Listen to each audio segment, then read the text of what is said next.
welcome to our next instalment of our Glenful Virtual Open Weekend. For those of you who are familiar with Glenful House, you will recognise our lovely event coordinator Anna, who has joined me for this live inside. So if you watch the last one, you'll understand why it's much better to be inside today as opposed to outside. The reason that we wanted to bring Anna in on this live is because many of you may or may not know that Anna herself is actually planning her own wedding at the moment. So we can sit here and we can tell you all about our experience of COVID from a professional point of view, but actually we thought it might be useful and interesting to talk to you, Anna, more from a bride's point of view, actually. So imagine you don't work for Glenful for the time being. And we just really wanted to know what advice you've got, how you've dealt with it. So I think if you just start from the beginning, because you actually got engaged during lockdown as well, didn't you? So if you just tell us how it's been from there so far. Yeah, so I got engaged on the 29th of July last year. So I always knew that my wedding wasn't going to be the normal, the normal setup. But it's been good. I mean, the suppliers all know what's going on. So on that side of things, it's really easy to talk about people knowing that it's not going to be as it was before, and they've all got their own little setups as well, so they know how to plan around it as well with hygiene and all that sort of thing. It's actually been surprisingly quite nice to plan because of we're now on our reduced hours. 50% of the time I've had a lot of time to plan around it. My Pinterest board is looking fabulous. But yeah, it's good. I mean, I've done quite a lot of the booking of the suppliers already, because obviously with it now being in 2021, a lot of the weddings from 2022 have now postponed to 2021, so they get booked up a lot quicker. So I've booked quite a lot of them already. There's a couple more that I need to fill out, but apart from that, it's not been as bad as people would expect a COVID wedding planning to be. So your wedding's August 2021, isn't it? Yes. So you're sitting tight, you're hopeful. Yeah. And how many, if COVID has finished by then, or ideal world, what are you aiming for guest list wise? Yes, so I think we've expected that there will be some restrictions in August, regardless if everything is normal. It won't be normal. So we've got loads of different plans of different guest lists. So we've got a guest list of 100, 80, 65, 50, 30, just in case, just so we know where we're going, we know what to expect.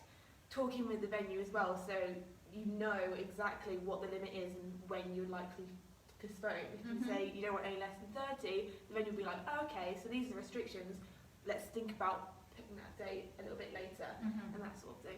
So your basic approach at this stage is just pre-plan for all eventualities. Yeah. You touch then on speaking to your venue and assume that's the same for the other suppliers. So basically understand what happens if it's still restricted by August, you've got a backup plan in place. Absolutely, it's really good to communicate with all your suppliers and venue as well, just so everyone's on the same page.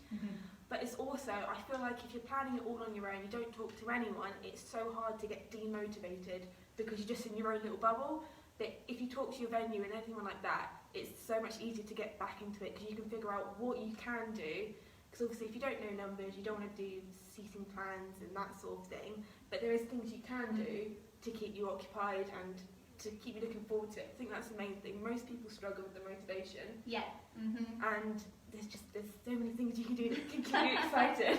So virtual weekends for a start. And what are some of the other tactics then you personally use that you found actually, yeah, we're starting to feel a little bit flat, like we're losing a little bit momentum and motivation. So what is your sort of, right, let's do this because we know that's going to boost us back up?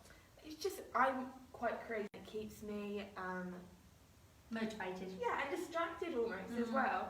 So I've been doing all like welcome signs, designing the invitations, because obviously I haven't sent them out yet because I don't know where.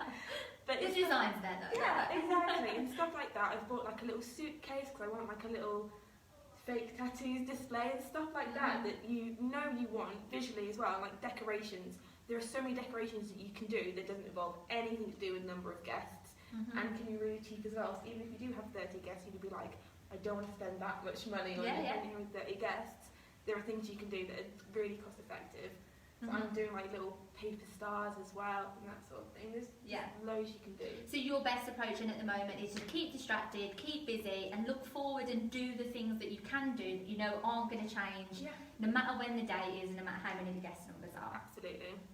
And then this is just to close us off now because we won't keep you too long. Obviously if you've got any questions for Anna at all, do send them in. Obviously Anna does work for us, but from a bride's point of view, of someone that's going through it, I could not imagine going through this when it was my turn to get married. So well done 2020 and 2021 brides, you're all killing it. I need a challenge. Yeah, no, I mean, and you've all done so well. So I think, as you say, talking to your suppliers, talking to the team of people that are around you, and then just, you know, if you're really finding that you're feeling low and that you sort of lost that motivation, just do something else. Do something that isn't impacted by your date or your numbers, but still wedding related. I think that's probably our main takeaway, isn't it? Also, the venue will know a lot more about the restrictions as well. So if you're thinking, oh, I probably won't be able to do that, ask. Yeah. Just ask. We probably can do some sort of version of it. So just ask. We will know. We'll know the answer. So basically, don't feel you have to know it all. Don't feel you have to stay on top of it. Just stay in communication with your suppliers. Yes. Okay, and then on a very personal note then, what are you looking forward to the most about your wedding? I don't know. I put her on the spot. She didn't know this one was coming. I'm excited to look fabulous. Oh yeah, and I've seen the Pinterest board. It's just going to look fabulous. Fingers crossed. But yeah, loads of different parts. The food, definitely. The honeymoon, whenever that's going to be. yeah. But again, it's one of them things, isn't it? Okay, you may not be able to have your honeymoon straight away. It may not be when you plan, but at some point, it's still going to be there. It's something to look forward to. Yeah. Nice after, I suppose, I imagine it can keep that wedding lull that you can fall into after you've been busy and you've planned, and then there's a little bit after when you're like, oh, it's all done now. So having it a little bit further away gives you something to look forward to. Absolutely.